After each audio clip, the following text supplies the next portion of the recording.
RP Jain, Shrimati ममता जैन, श्री प्रशांत जैन, श्रीमती दिव्या जैन, पुत्र भरत जैन, श्रीमती सौम्या एवं पारस जैन। कुपात्र और अपात्र के कोई भेद नहीं होते, किंतु सुपात्र के अवश्य 3 भेद हैं। सुपात्र के 3 भेद हैं।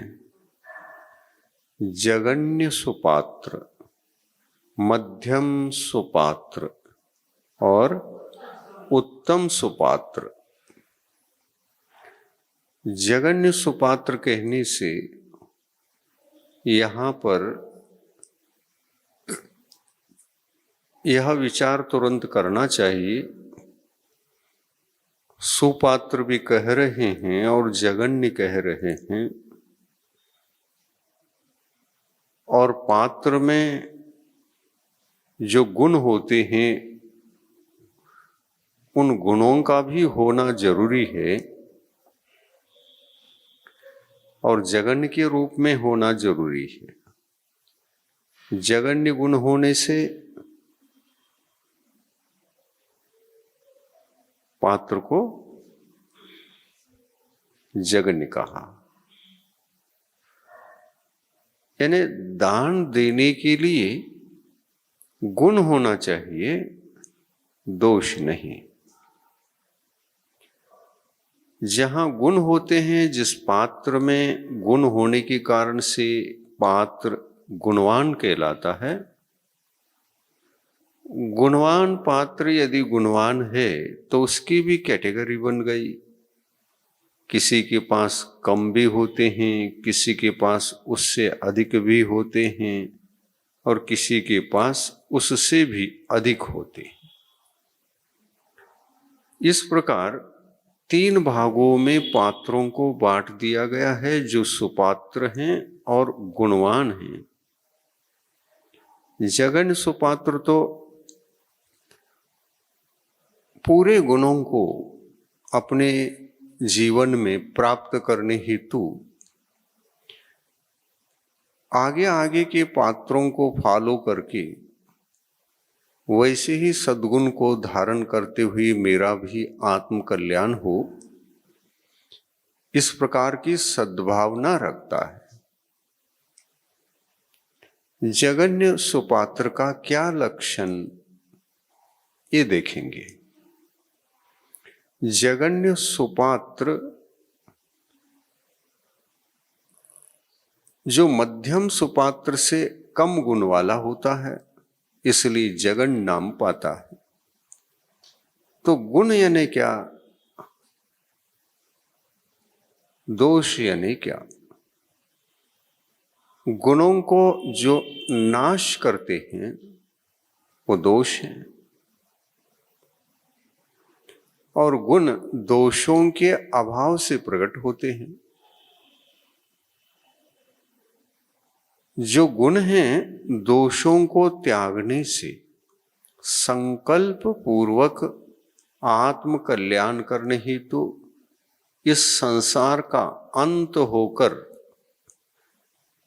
संसार रहित होकर मेरी भी आत्मा परमात्मा बने, सिद्ध भगवान बने, उसकी यात्रा की शुरुआत है ये। जगन्य सुपात्र में शुरुआत होती, मध्यम सुपात्र में विकसित थोड़ा सा और होकर के वह मध्यम सुपात्र विकासशील रहता है। प्रारंभ कहां से होती? जगन्य से। तो धर्म के क्षेत्र में मुख्य रूप से दोष क्या और गुण क्या, इसका विचार करते हुए ही पात्रों को 3 भागों में बांटा गया है। मोक्ष मार्ग ने आत्म कल्याणकारी मार्ग। मोक्ष मार्ग का अर्थ होता है संसारी आत्मा को संसार से मुक्त होकर परमार्थ सुख, शुद्ध सुख, मोक्ष का सुख, अक्षय सुख, अतीन्द्रिय सुख, पारलौकिक सुख, इसको पाने की यह यात्रा है। यानी जब तक संसारी प्राणी संसार में रहेगा दोषपूर्ण ही रहेगा। और ये दोष सामान्य रूप से कहें 3 ही प्रकार के हैं, और विशेष रूप से कहें तो बहुत सारे। 3 ही प्रकार के दोष हैं, और एक एक करके हटाना प्रारंभ कर दे तो आत्मा जिन अंशों में दोष से मुक्त होता है उन्हीं अंशों में धर्म को भी उपलब्ध होकर गुणवान बनता चला जाता है। इसी से पात्रता उत्पन्न होती है। दोषानाम अभाव एव गुणानाम सद्भाव एव पात्रता। दोषों का अभाव होना और गुणों का सद्भाव होना यह पात्र का लक्षण है। तो दोषों को दोष समझकर, गुणों को गुण समझकर, दोषों को त्याग कर गुणमय जीवन जीने की यात्रा जगन्य सुपात्र से होती है। वो 3 ही प्रकार के हैं, मिथ्या दर्शन, मिथ्या ज्ञान और मिथ्या चारित्र। इन तीनों में से एक भी न हो पात्र में, एक भी गुण न हो पात्र में, तो वह अपात्र की कोटि में आता है। मिथ्या दर्शन, मिथ्या ज्ञान और मिथ्या चारित्र, ये दोष हैं। आत्मा के दोष हैं कि किसके दोष हैं? ये आत्मा के दोष हैं। ये तीनों दोष जहां रहते हैं जीवात्मा सदा दुखी रहता है। बहिरात्मा बनकर बहिरंग संसार में जीवन को जीता रहता है। इसी को बहिरात्मा कहते हैं।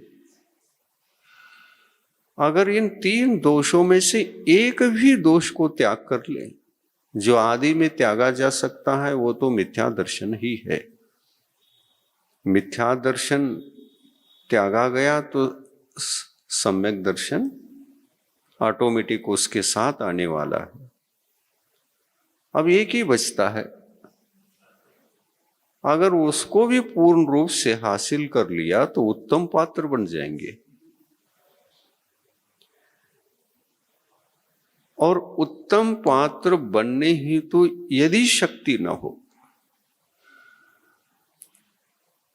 तो सोचता है थोड़ा समय धीरे धीरे बढ़ूं, ये अच्छा है। उत्तमता की ओर जाना ही है, लेकिन इतनी क्षमता न होने से सोचता है संयम के मार्ग में, चारित्र के मार्ग में धीरे धीरे बढ़ता चलूं। इस सद्भावना के साथ वह चारित्र धर्म को एक देश धारण करता है, आंशिक रूप से अपने जीवन में अंगीकार करता है, तो उसको मध्यम पात्र की कोटि में रखा जाता है। अब गुणस्थान की अपेक्षा से मिथ्या दर्शन, मिथ्या ज्ञान, मिथ्या चारित्र में से एक दोष हटाने पर दूसरा दोष तो हट ही गया। तो हमारे पास 2 गुण आ गए, और ये 2 गुण तो ऐसे हैं जो हमारे संसार के अनंतता को, अनंत अक्षय अनंत संसार था, उसको शांत बनाकर ये 2 गुण तो हमारे भाग्य के दरवाजे को खोल देते हैं। और यह घटना यदि आर्य क्षेत्र में, आर्य भूमि में, कर्म भूमि में यदि घट जाए तो सोने में सुहाग है। देवगति में घट जाए उसका इतना महत्व नहीं। नरक गति में घट जाए और चारों गति में घट सकता है। मिथ्या दर्शन, मिथ्या ज्ञान, मिथ्या चारित्र में से आदि के दो दोषों को सभी गति के जीव जीत सकते हैं, त्याग सकते हैं और गुणों का हासिल कर सकते हैं। लेकिन तीसरा जो गुण है, वह तीसरा गुण सभी गतियों के लिए संभव नहीं है। दो ही गति में संभव है और दो ही गति में से एक गति में तो पूर्ण संभव है और एक गति में अधूरा संभव है। किस गति में? तिर्यंच गति में। तिर्यंच गति में तिर्यंच जीवों को, महाव्रतों को धारण करना संभव है क्या? नहीं है ना। महाव्रती नहीं बन सकते। मनुष्य पर्याय में जन्मे जीव को ही महाव्रतों को धारण करना संभव है। और इसलिए दो गति में चारित्र धर्म से कुछ आत्मा का कल्याण करना संभव यदि है तो तिर्यंच गति में एक देश है और मनुष्य गति में सर्वदेश। संपूर्ण रूप से कल्याण मनुष्य पर्याय में ही जीवात्मा कर पाता है, अन्यथा और किसी गति में ये पूर्ण रूप से आत्मा का कल्याण होना और संसार को अंत करके परमात्मा बनना संभव नहीं है। और इसलिए आर्य खंड में जन्मे मनुष्य को, कर्म भूमि में रहने वाले मनुष्य को सम्यक दर्शन होकर यदि अंशों में भी सद्गुणी बन जाए तो भाग्य के द्वार खुल जाए। क्योंकि एक द्वार के खोलने पर सारे गुणों के द्वारों को खोलते खोलते खोलते मोक्ष के द्वार को भी खोलने की शक्ति इन्हीं के पास है। गुणों की यात्रा की आदि यहीं से हो सकती है और अंत भी इसी मनुष्य पर्याय से संभव है। और गुणों की यात्रा ही आत्मकल्याण है। आत्मकल्याण का तात्पर्य ये नहीं कि मानसिक शांति मिली, सांसारिक जीवन जीने के लिए सभी सर्व प्रकार की अनुकूलताएं मिली और इससे मैं बहुत अच्छा हूं। ये हमारे जीवन जीने के साधन जो सुख को, शांति को, संतोष को पैदा करने वाले हैं, इनका नाम गुण नहीं है। भौतिक विषयों की उपलब्धि से कोई आत्मा गुणवान नहीं बनता। विषय हमें दोष की ओर ले जाने वाले साधन होते हैं। उनके मिलने पर शांति, संतोष, बहुत अच्छा, अब कुछ नहीं चाहिए, जो मिलना था मिल गया, इस प्रकार हम विचार करते हैं। परंतु वो गुण नहीं है। वो शांति भी मिथ्या शांति है।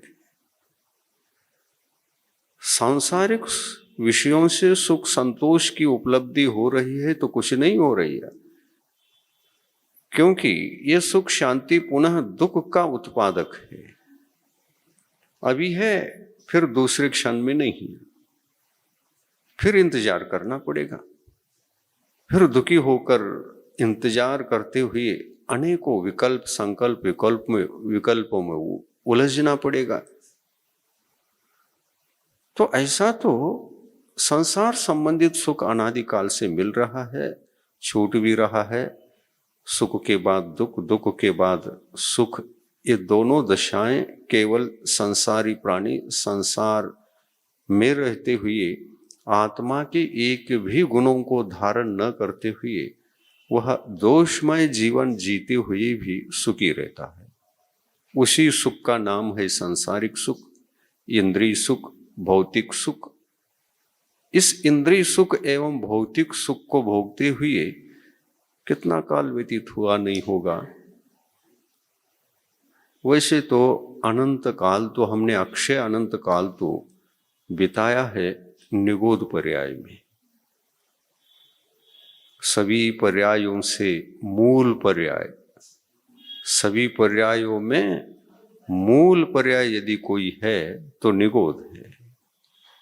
वहां पर भी ये सुख, क्षणिक सुख और दुख थे क्या? नहीं थे। निगोध जीव को भी कुछ सुख था तो दुख भी था।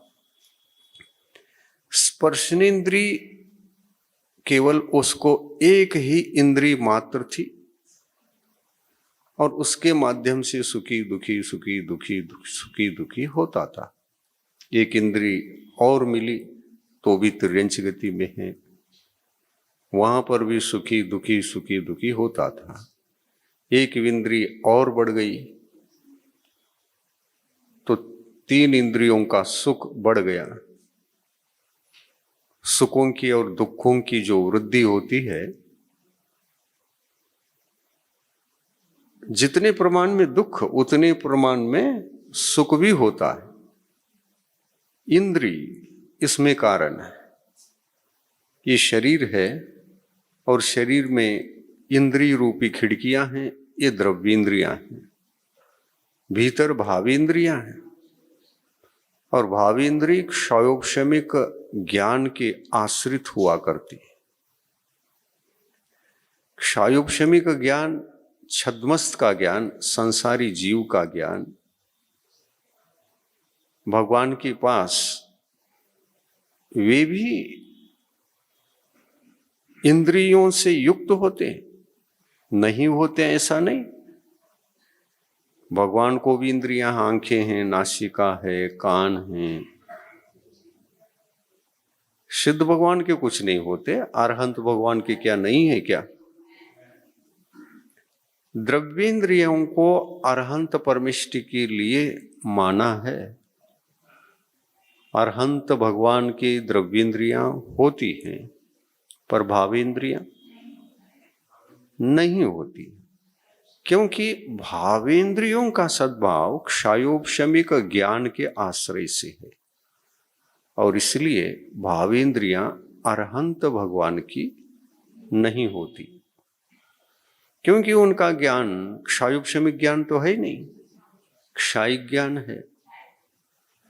क्षयोपशमिक ज्ञान ही अपनी पर्याय को समाप्त करके क्षायिक के रूप में रूपांतरित हुआ है आत्म ज्ञान शक्ति। पूर्व में जब अल्प शक्ति थी तब यही क्षयोपशमिक शक्ति कहलाती थी। जब यही क्षायिक हो गई तो क्षायिक ज्ञान शक्ति कहलाने लगी। और ज्ञान की शक्ति अल्प होना, पूर्ण होना, ये किसकी देन है ये पूछो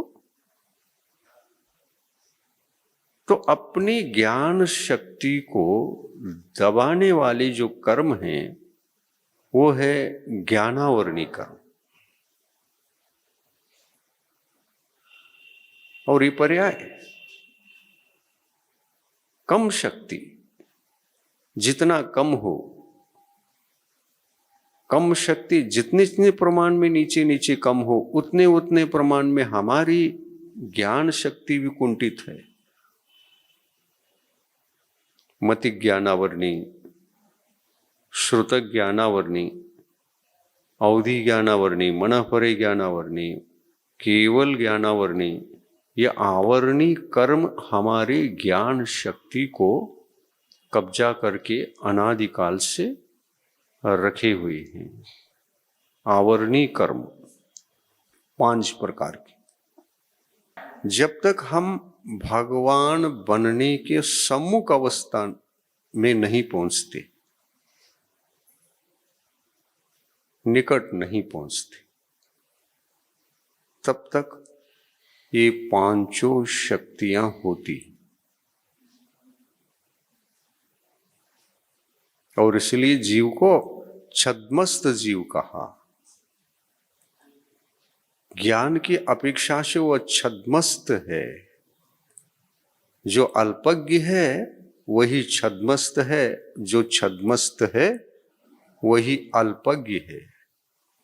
और जो अल्पज्ञ है वो क्षायोपशमिक शक्ति में सदा जीता रहता है।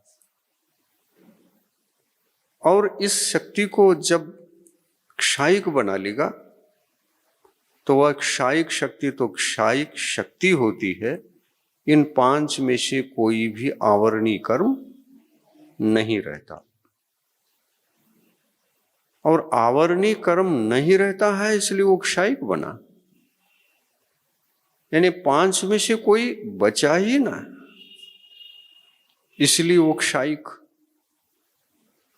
और क्षायिक होने से ही आत्मा भगवंत अवस्था में पहुंच गई। तो हम बता रहे थे आत्मा को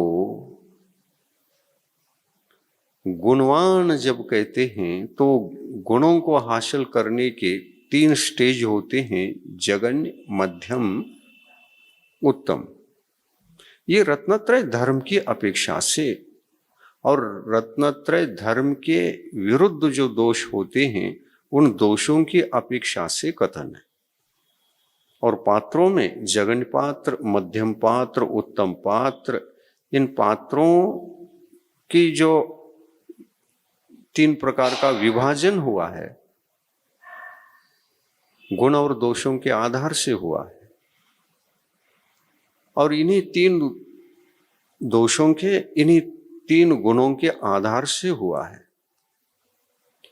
एक दोष हट गया तो 2 गुण प्रकट हो गए। आदि का दोष कौन सा? मिथ्या दर्शन। तो उस आत्मा को जगन्य सुपात्र भी कहा, साथ साथ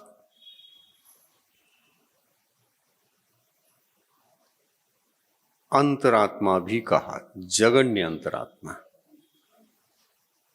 जगन्य सुपात्र को ही जगन्य अंतरात्मा कहते हैं, क्योंकि उनके पास सद्गुण आत्मा के 2 ही होते हैं। 2 होने से जगन्यता और तीसरे में से कुछ अंशों में होने से मध्यम और पूर्ण होने से उत्तम।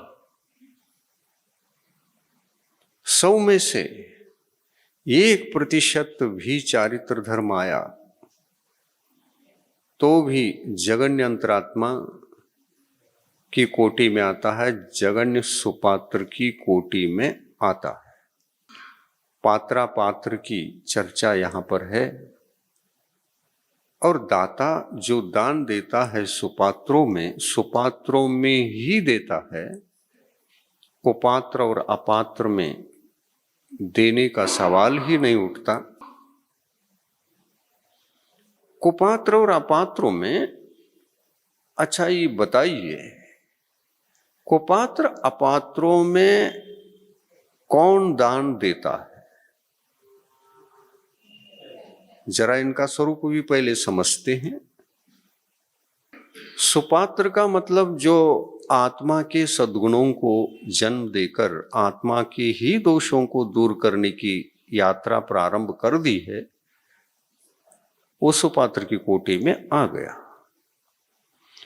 और ये 2 सद्गुण जहां प्रकट हो गए वहां जगन्य अंतरात्मा बनकर जगन सुपात्र की कोटि में यात्रा प्रारंभ हो जाती है। तो पात्रों के लक्षण में एक एक विषय को अपन स्पष्टीकरण करते हुए समझने का प्रयास करेंगे। जगन्य पात्र कौन है? जिनके पास 2 गुण हैं। मध्यम पात्र कौन है? सुपात्र, मध्यम सुपात्र। आंशिक रूप से चारित्र धर्म वह आत्मा का ही गुण है, आत्मा का ही कल्याण करने वाला है, आत्मा को ही भगवान बनाने के लिए वो निमित्तभूत है।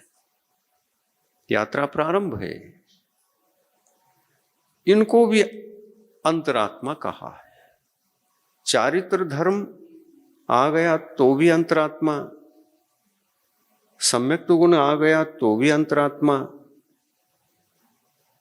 तीनों दोषों का सद्भाव हो तो बहिरात्मा। कौन सा आत्मा? बहिरात्मा। बहिर, आत्म कल्याण से बहिर। आत्मा का कल्याण गुणों से है, दोषों से तो है ही नहीं। और आत्म गुणों से जो शून्य है वो बहिरात्मा है, और उसमें से आदि के दो गुणों को प्रकट कर लिया तो अंतरात्मा बनकर मोक्ष मार्ग को पकड़ लिया और यात्रा प्रारंभ हो गई। इसका अर्थ ये नहीं समझना कि मोक्ष मार्ग चौथे से शुरू हो जाएगा। ये विषय बहुत लंबा चौड़ा हो जाएगा, दूसरा ट्रैक्ट होगा ये।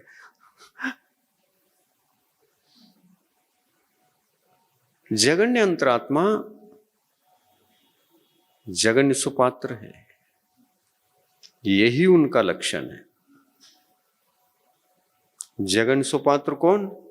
जिन्होंने गुणों में, आत्म गुणों में से दो गुण हासिल कर लिया है, वो जगन्य सुपात्र। और दो दोषों को हटाया है, मिथ्या दर्शन, मिथ्या ज्ञान। वो जगन्य सुपात्र का लक्षण।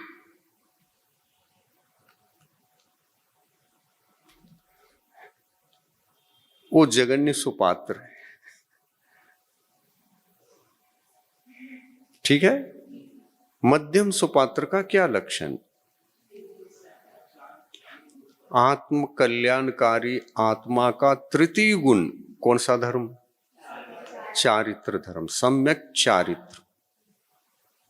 देश संयम भी सम्यक चारित्र की कोटि में आता है, क्योंकि उसको पाने के लिए भी मिथ्यात्व दोष को, मिथ्या ज्ञान के दोष को और असंयम, ये चारित्र धर्म का तीसरा दोष है।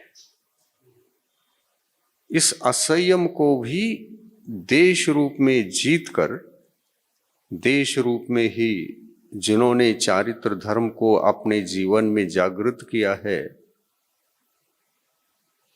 प्रवेश हो चुका है कुछ अंशों में, और इसकी 100 सीढ़ियां हैं।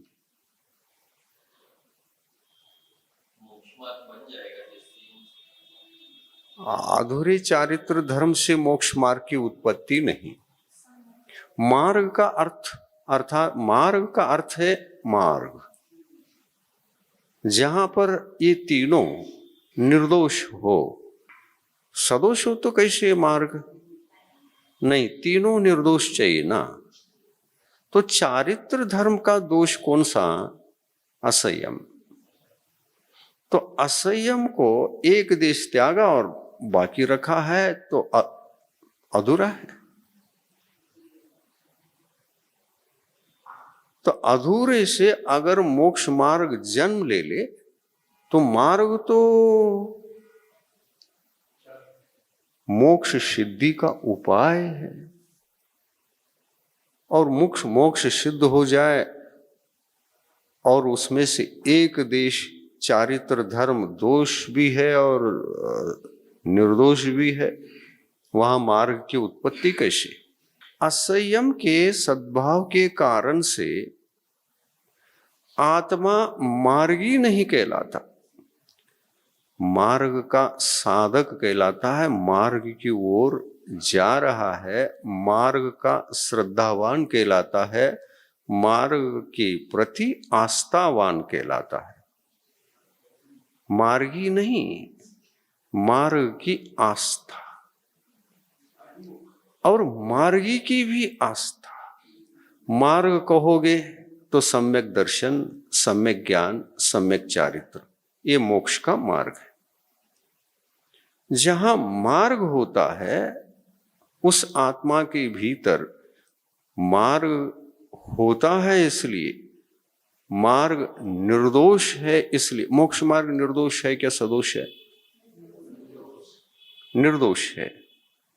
लेकिन कम से कम निर्दोष कहलाने के लिए संपूर्ण मिथ्यात्व दोष को, संपूर्ण रूप से मिथ्या ज्ञान के दोष को और संपूर्ण रूप से असंयम दोष को त्यागना तो अनिवार्य है। जो गुणों का आच्छादक है वही नहीं छूटा, तो उसमें आगे जाकर और प्योरिटी बढ़ाना है, वो कैसे संभव है? उसमें प्योरिटी आना है, कैसे संभव? देखिए, सम्यक दर्शन भी गुण है, सम्यक ज्ञान भी गुण है, सम्यक चारित्र भी गुण है, और फिर मोक्ष मार्ग की उत्पत्ति देश संयम से यदि हो जाए तो सम्यक तो धर्म से भी होना चाहिए, सम्यक ज्ञान धर्म से भी होना चाहिए, लेकिन ऐसा तो होता नहीं। ऐसा नहीं होता है, क्योंकि आप कुछ अंशों में मिथ्यात्व त्यागो और बाकी अंशों में मिथ्यात्व के दोषों को रखो। नहीं, नहीं। देखिए, चारित्र मोहनी कहने से एक अनंतानुबंधी कषाय भी आ गई,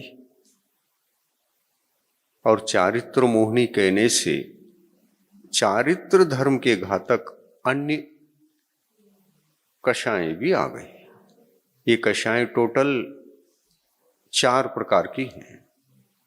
अनंतानुबंधी कषाय, अप्रत्याख्यानावरणी कषाय, प्रत्याख्यानावरणी कषाय और संजोलन कषाय।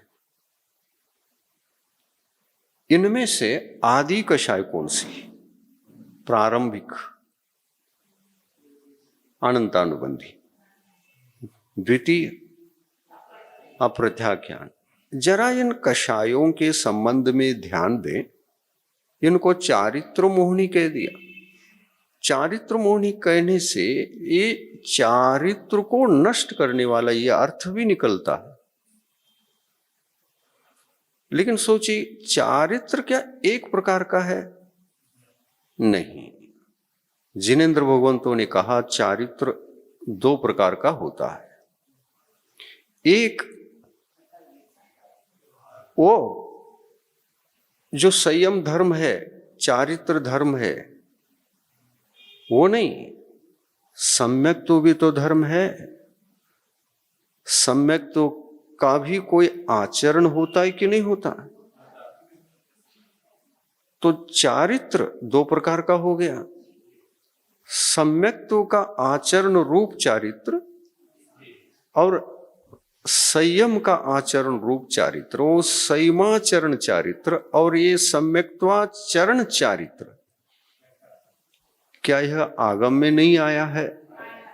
आया है।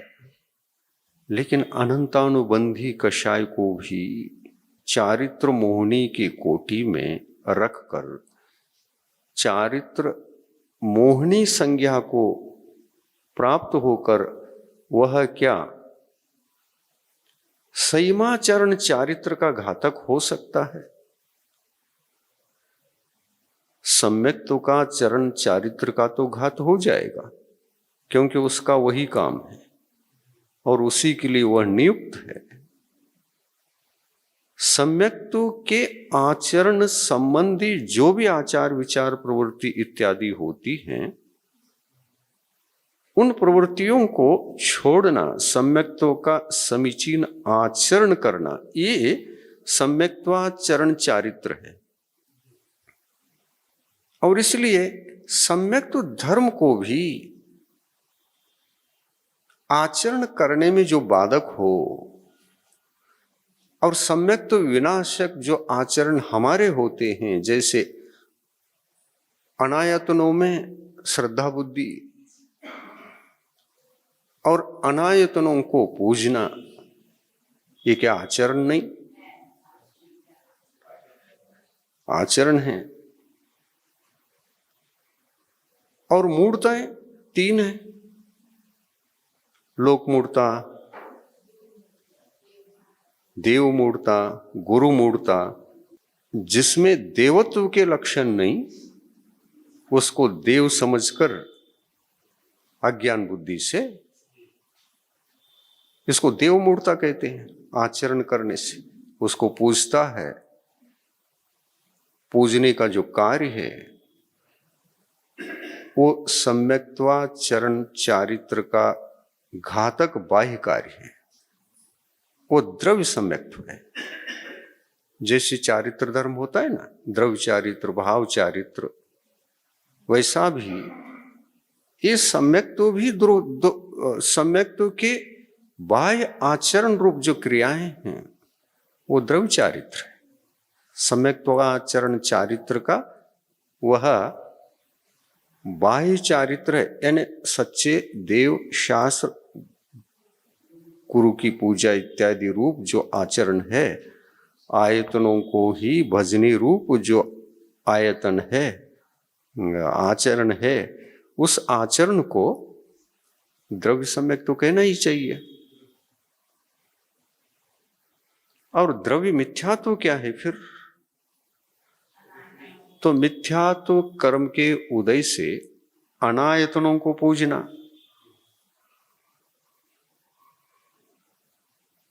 ये द्रव्य मिथ्या चारित्र है। भाव मिथ्या चारित्र क्या है? तो स्व और पराया, स्व अपना, पराया। अपना क्या है और पराया क्या है पता ही नहीं, तो यह अज्ञान है।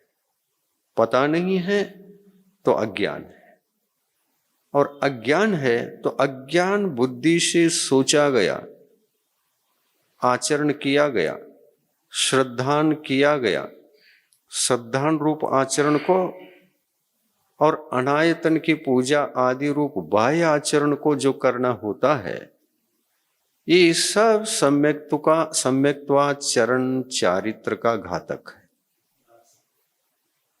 और ऐसे इस सम्यक्त्वाचरण चारित्र को घात करने की शक्ति अन्य कषायों में नहीं है।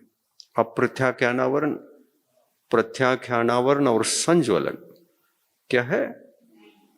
सम्यक्त्व का घात करे। यदि अप्रत्याख्यानावरणी कर्म के उदय से चारित्र मोनी है, सम्यक्त्वाचरण चारित्र का घात करे नहीं, ये संयमाचरण चारित्र का घात है। और देश संयम का घातक होने से ये अप्रत्याख्यानावरणी कषाय एक देश संयम का भी घात करता है, इसलिए होने नहीं देता है। इसलिए ये चारित्र धर्म का दोषक है। चारित्र कहने से कम ये तो अपने को विवेक रखना चाहिए कि चारित्र सम्यक तो संबंधी भी होता है और संयम संबंधी भी होता है। इस बात की स्पष्ट चर्चा अष्टपाहुड़ में कुंद कुंद स्वामी ने 2 भेद करके विश्लेषित किया है। अष्टपाहुड़ ग्रंथ, उसमें उन्होंने कहा है एक जगह चारित्र 2 प्रकार का होता है, एक सम्यक्त्वाचरण चारित्र और एक संयमाचरण चारित्र। इसलिए इन 4 कषायों में से हमको 2 विभाजन करना चाहिए। कषाय भी 2 भागों में विभाजित करके हमको सम्यक्त्वाचरण चारित्र को घात करने वाली कषाय कौन सी है और संयमाचरण चारित्र को घात करने वाली कषाय कौन सी है, आगमोक्त पद्धति से विचार करेंगे तो इसमें 2 भाग होते हैं। 3 हो जाएंगे वैसे तो, क्योंकि चारित्र धर्म जो है एक देश चारित्र वाला भी है और सकल चारित्र रूप चारित्र धर्म को नाश कारक जो असंयम है उस रूप भी है। तो देखिए, चारित्र धर्म को घात करने वाली कषाय वैसे तो सामान्य रूप से पूछो चारों है। ये सामान्य कथन। विशेष कथन क्या है? तो विशेष कथन समझने के लिए चारित्र का घातक कहने से चारित्र को दो भागों में विभाजित करके ही समझना चाहिए। ये विशेष कथन हुआ। तो दो प्रकार के कषाय विभाजन भी होगा। सम्यक्त्वाचरण चारित्र को घात करने की क्षमता, योग्यता, लक्षण केवल अनंत अनुबंधी कषाय को छोड़कर किसी में नहीं है। यदि कहेंगे तो वो भी दोषक है, तो चतुर्थ गुण स्थान की उत्पत्ति ही संभव नहीं है। क्योंकि जब सम्यक तो धर्म उपलब्ध रहता है जीवात्मा के पास, अप्रत्याख्य अनावरणी कषाय की प्रधानता से, उदय की प्रधानता से, और अनंतानुबंधी कषाय के अनुदय की प्रधानता से चारित्र धर्म की सम्यक तो धर्म की उत्पत्ति होती है। हाँ, होती है ना। इसका अनुदय है, उदय में ना हो। कौन सा? अनंतानुबंधी। और अप्रत्याख्यान का उदय, क्या चारित्र धर्म प्रकट नहीं होगा? नियम से होगा। चौथे गुणस्थान में क्या अनंतानुबंधी कषाय का उदय है? नहीं है। सम्यक की उत्पत्ति होती है कि नहीं? होती है। क्षायिक सम्यक दर्शन भी चौथे गुणस्थान में प्रकट होता है, जो कभी नाश को प्राप्त नहीं होता। तो इसी से समझ में आता है ये अप्रत्याख्य अनावरणी कषाय सम्यक्त्व का घातक नहीं है। ठीक समझ में आ रहा है? पकड़ो, सिद्धांतिक विषयों को पकड़ करके रखना चाहिए। क्योंकि एक देश चारित्र मोनि के घात होने से मोक्ष मार्ग चौथे में प्रारंभ हो गया, ये भयंकर अंधकारमय विचार है। नहीं, मोक्ष मार्ग क्या अनंतानुबंधी के हटने मात्र से हो जाएगा? मोक्ष मार्ग कहा किसको? सम्यक दर्शन ज्ञान चारित्राणि मोक्ष मार्ग। सम्यक दर्शनम मोक्ष मार्ग कहा। क्यों? आंशिक रूप से तो गया था ना। तो संयमाचरण को ढाकने वाला गया था, या सम्यक्त्वाचरण चारित्र को घात करने वाली कषाय अभाव को प्राप्त हुआ था? तो सम्यक्त्व को बचाने वाला तो वहां नहीं है। और अनंत अनुबंधी के पास केवल सम्यक्त्वाचरण को, सम्यक्त्व के आचरण संबंधित दोषों को ही उत्पन्न करने की शक्ति है, और इसलिए वो घातक है। और ऐसी घातक कषाय को दबाए बिना, जीते बिना, जीत हासिल किए बिना संयमाचरण चारित्र को बढ़ भी नहीं सकते। और इसलिए धर्म यात्रा के क्षेत्र में, आत्म कल्याण की यात्रा के क्षेत्र में ये सम्यक दर्शन, वैसे तो देखिए आत्मा अनंत गुणवान है। आत्मा के पास कितने गुण हैं? तो आत्मा अनंत गुणवान है, तो अनंत दोषवान भी तो होगा। तो ये कब? मिथ्या दर्शन के होने पर, मिथ्या दर्शन के होने पर आत्मा के जितने भी गुण हैं वो सारे के सारे ढके हुए हैं। अब इस अनंत गुणों में से किस गुण को सर्वप्रथम हमको जगाना पड़ेगा? सम्यक दर्शन को जगाना पड़ेगा। प्रथम द्वार समूह शरण में प्रवेश करने के बाद ही तो सारी चीजें वहां जो हैं उनको देखा जा सकता है। पर प्रथम दरवाजे को देखने के लिए और द्वार खोलने के लिए, उद्घाटित करके अंदर प्रवेश करने के लिए 20,000 सीढ़ियां चढ़नी पड़ती समूह शरण में। 20,000 सीढ़ियां, मेहनत, पसीना तो आया होगा। इतनी सीढ़ियां तो गिरनार पर्वत के भी नहीं, शिखर जी के भी नहीं है। तो 20,000 सीढ़ियां, और वो भी पत्थर की नहीं, सोने की। मजा आता होगा।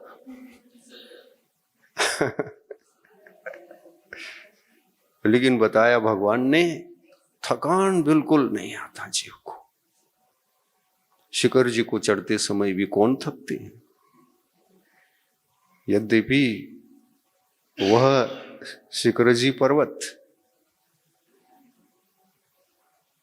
समूह शरण नहीं वहां समूह शरण की सीढ़ियां हैं। पहले जो समूह शरण वहां लगा था उसका अतिशय जरूर है वहां, इसलिए थकान नहीं होती।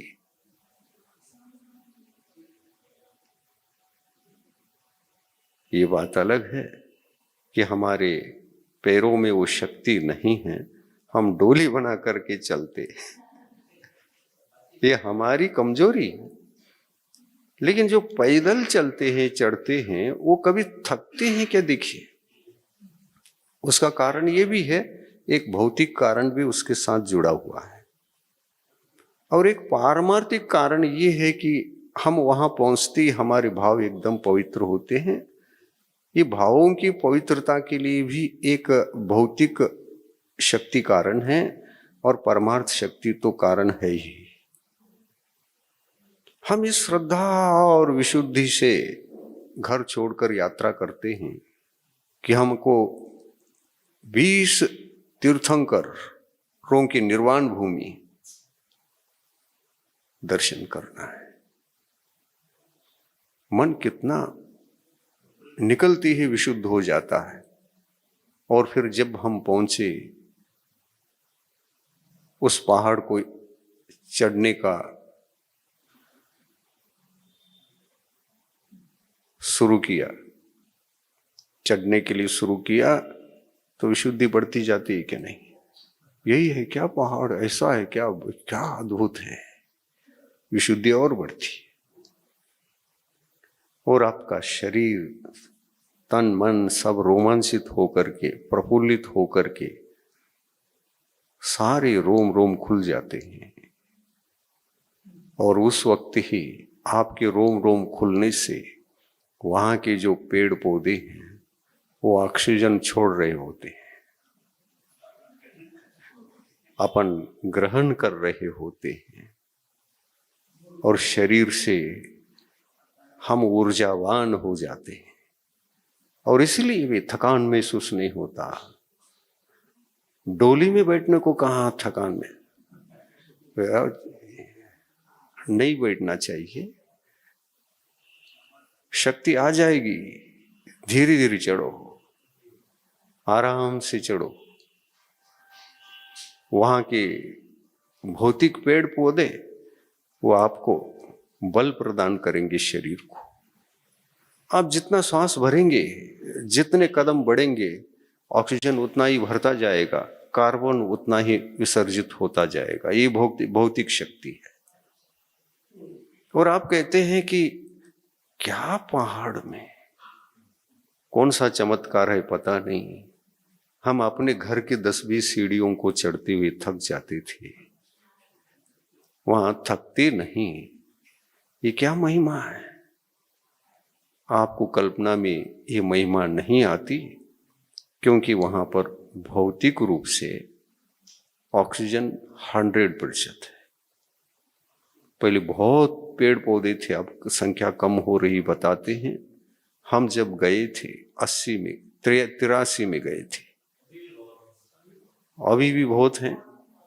ठीक है। ऑक्सीजन की कमी है क्या? उतरते समय तो 18 किलोमीटर कैसे आ गए पता ही नहीं चलता।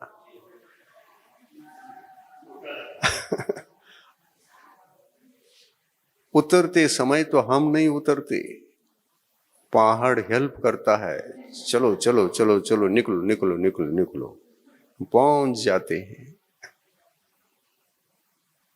बहुत आनंद आया।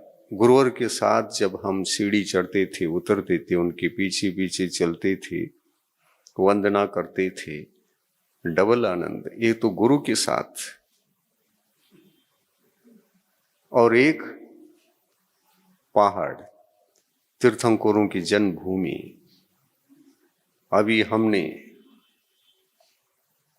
कुंतुनाथ भगवान के टोंक का प्रथम बार दर्शन आता है ना, कुंतुनाथ भगवान के टोंक का दर्शन किया है, तो दूसरी तीर्थंकर अब कौन से, अब कौन से, अब कौन से।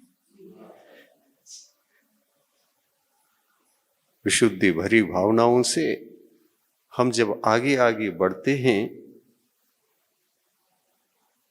तो हमारे आत्मिक शक्ति भावना से, विशुद्ध से समर्थ बनती चली जाती है।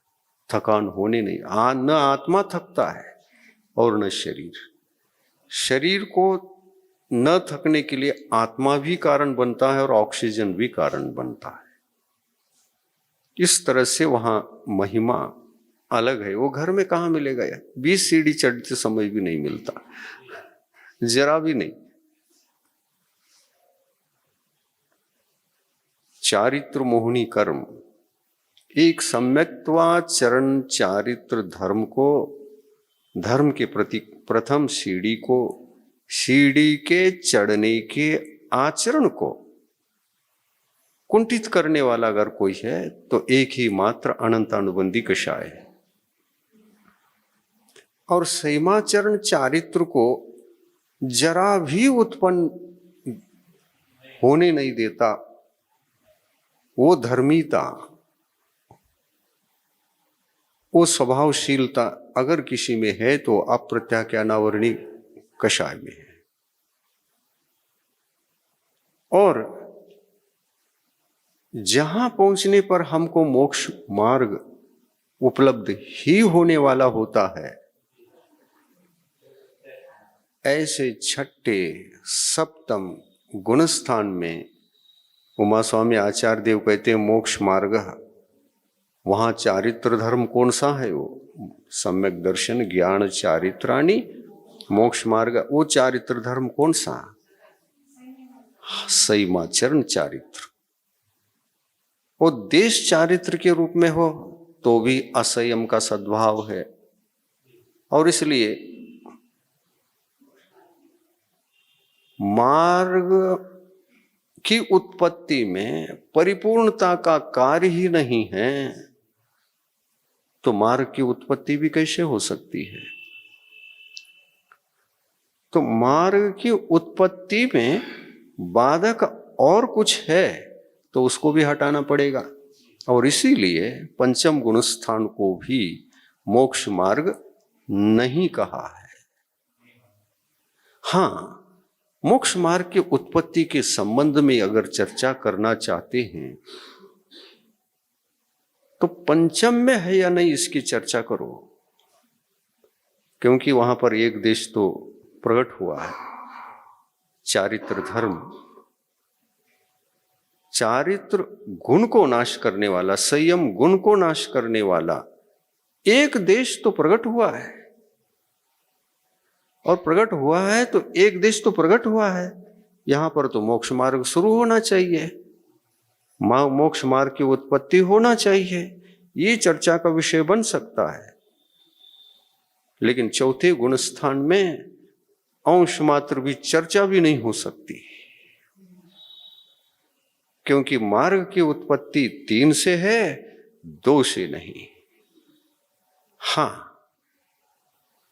उस संयमाचरण चारित्र रूप वो द्वितीय सीढ़ी है, लेकिन ये दोनों ही प्रथम सीढ़ी हैं। क्योंकि दोनों एक साथ प्रकट होते हैं। और चौथे गुण स्थान में सम्यक दर्शन है तो सम्यक ज्ञान भी है, दो ही प्रकट हुए हैं। अंश मात्र में भी क्या यहाँ सईमाचरण प्रकट हुआ है? नहीं हुआ है तो मोक्ष मार्ग कहाँ? उमा स्वामी बता रहे हैं सम्यक दर्शन ज्ञान चारित्राणी मोक्ष मार्ग है। तो फिर वहां कौन सा चारित्र धर्मीता प्रकट हो गई है? तो सम्यक्त्वाचरण चारित्र धर्मीता प्रकट है। तो एक क्लियर रूप से चर्चा करना चाहिए। मतलब चारित्र कहने से बस ये चारित्र कहने से चारित्र का ये अर्थ नहीं लगा पाए, सम्यक्त्वाचरण चारित्र को भूल गए और चारित्र कहने से सईमाचरण चारित्र को ही याद रखना हुआ। ऐसा नहीं है, चारित्र भी तो और किसी प्रकार से हो सकता है, ये क्वेश्चन उत्पन्न होना चाहिए।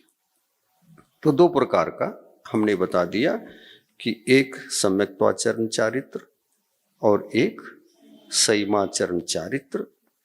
इसके भी बाह्य और अभ्यंतर दो अंग हैं। बाह्य सम्यक्त्वाचरण चारित्र के घातक प्रवृत्ति आचरण, वो क्या है? तो अनायतन में प्रवृत्ति,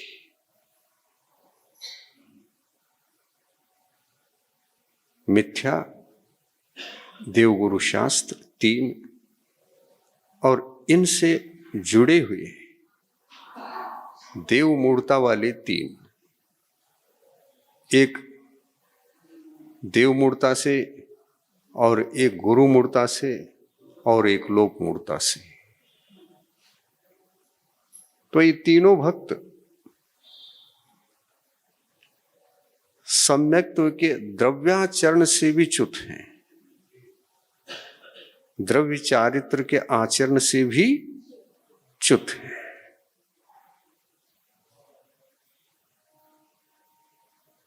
और भाव सम्यक्त्व किसको कहते हैं? ये द्रव्य सम्यक्त्व हुआ।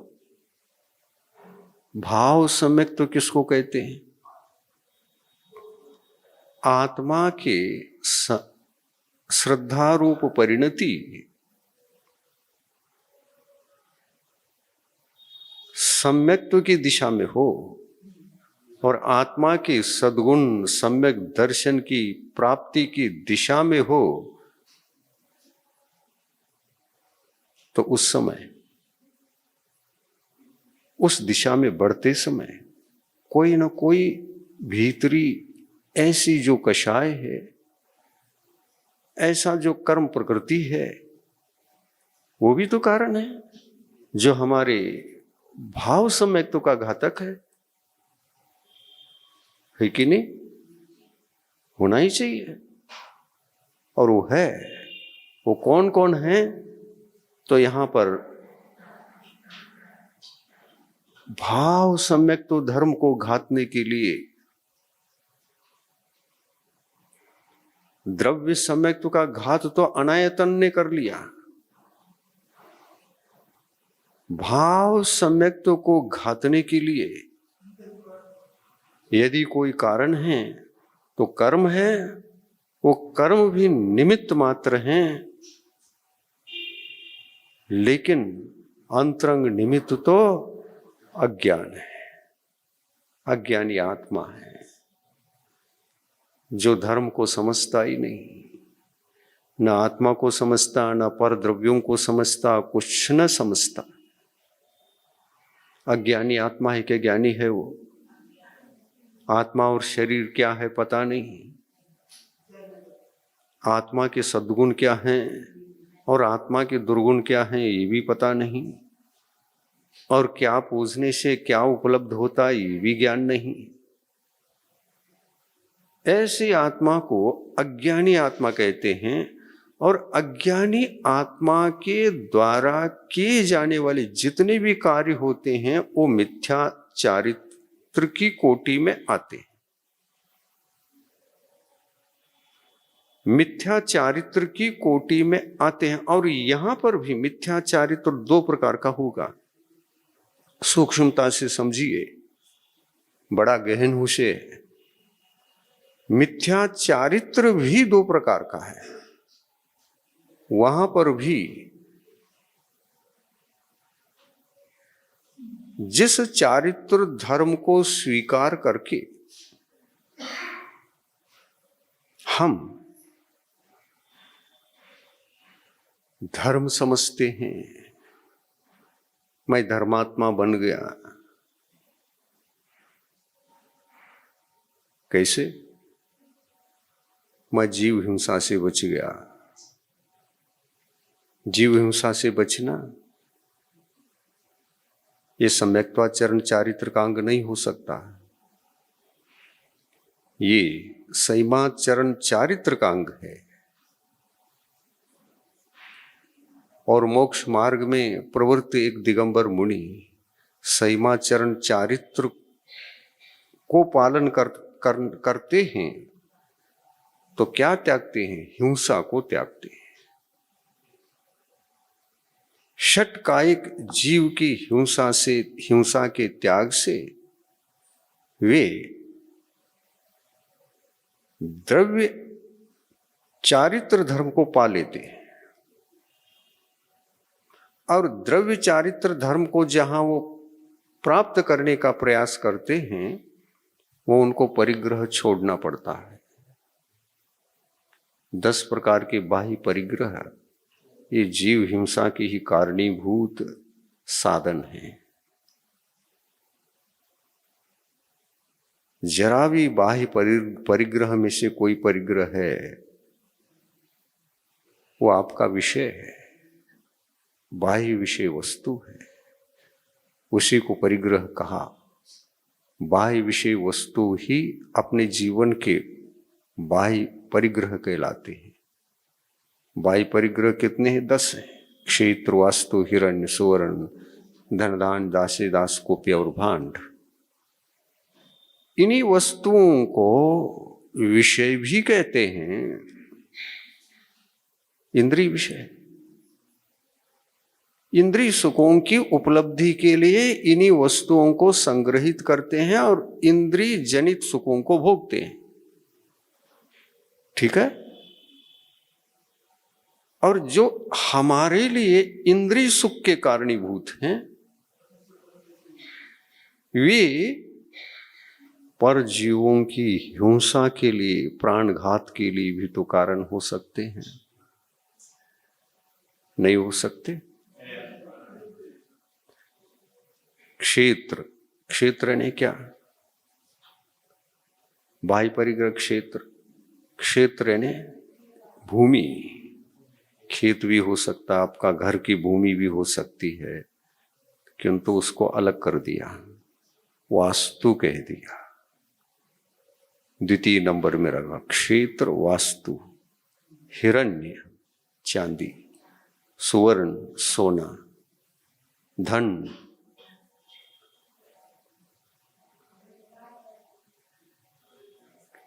संपदा संपत्ति। धन 2 प्रकार का, चेतन धन, अचेतन धन। इसलिए कहते हैं ना पशुधन। पशु चेतन है क्या अचेतन है? तो पशुधन, चेतन धन। पशुधन, चेतन धन, पैसा अचेतन धन। सोना अचेतन धन कैसे कहोगे? अलग से रखा है उसको। क्षेत्र, वास्तु, हिरण्य, सुवर्ण ने सोना। उसके बाद धन का नंबर आया है। तो सोना तो धन में कैसे रखोगे? सोना अपने आप में एक स्वतंत्र परिग्रह है। सोना अलग से है, धन अलग है, धान्य भी अलग है। जो इन बाकी से भिन्न हो वो धन, पैसा, धन है, नहीं तो ये भी हो सकता है ना, हमारे पास जमीन संपदा बहुत है, अनाप शनाप जमीन, पता नहीं कितने एकड़ का है, हमने कभी नापा भी नहीं, तो क्या जमीन की कीमत नहीं होती? कीमत है। तो टोटल सब मिलकर के एक संपदा है। आप कितने संपत्तिवान ये पूछे तो 10 परिग्रहों को लेकर के बताइए, किंतु आप कितने जमींदार है ये कहने से कभी आप उत्तर देते हैं? मैं इतनी एकड़ जमींदार हूं और इसके साथ सोना भी है। सोने को जमीन में लोगे, चांदी को जमीन में लोगे। हाँ, जो जमीन है, जमीन के गर्भ में सोना भी हो सकता है और चांदी भी हो सकती है, लेकिन जमीन को पूछा है तो सोने को नहीं बताते और चांदी को भी नहीं बताते, पैसे को भी नहीं बताते, आप अपने चेतन धन को भी नहीं बताते और दासी दास को भी नहीं बताते और वस्त्र आदि को भी नहीं बताते। उन्होंने केवल क्षेत्र का पूछा है तो क्षेत्र को बताते। तो ये पृथक पृथक रूप से जो बाह्य परिग्रह हैं अपने अर्थों से हैं और 10 प्रकार के हैं, और 10 प्रकार के ये बाह्य परिग्रह विषय भी हैं और वस्तु भी हैं, पदार्थ भी हैं। तो यह परिग्रह की कोटि में आने वाले चेतना चेतन रूप परिग्रह भी हैं। तो परिग्रह 2 प्रकार का होता है, एक बाह्य परिग्रह और एक अंतरंग परिग्रह। जो बाह्य परिग्रह होता है, बाह्य होता है, बाहर का होता है, जो हमारे आंखों से दिखाई देता है वो बाह्य परिग्रह। अंतरंग परिग्रह दिखता है लेकिन उनकी संख्या कितनी है?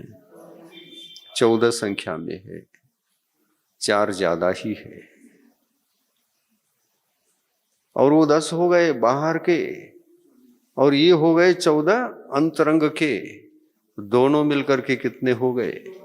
24। हमारे तीर्थंकरों ने 24 तीर्थंकरों ने 24 को त्याग करके ही मोक्ष गए।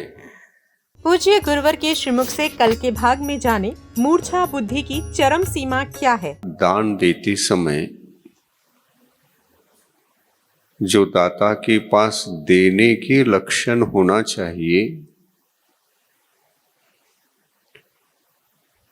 उन लक्षणों के अनुसार यदि दान की प्रक्रिया दाता के माध्यम से प्रारंभ होती है तो दान की क्रिया विधिवत संपन्न होकर उससे पात्र को भी लाभ पहुंचता है और दाता भी संतुष्ट होकर उस दिन अत्यंत विशुद्धि का अनुभव करता है। इस कार्यक्रम के पुण्यार्जक हैं श्री आर.पी. जैन, श्रीमती ममता जैन, श्री प्रशांत जैन, श्रीमती दिव्या जैन, पुत्र भरत जैन, श्रीमती सौम्या एवं पारस जैन।